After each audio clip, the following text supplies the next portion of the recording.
Meaning of excoriate. Excoriate. Excoriate. Excoriate.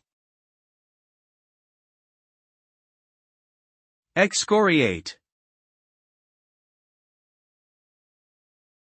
The word excoriate means to criticize or censure someone or something severely. When someone is excoriated, they are often subjected to harsh language and strong disapproval. This can result in feelings of shame, embarrassment, or anger, particularly if the criticisms are made publicly. The term can also refer to physically scraping away the surface layer of skin or tissue, which can cause pain in open wounds. However, when used in a figurative sense, excoriating comments typically leave only emotional scars and lasting damage to the person's reputation or self-esteem.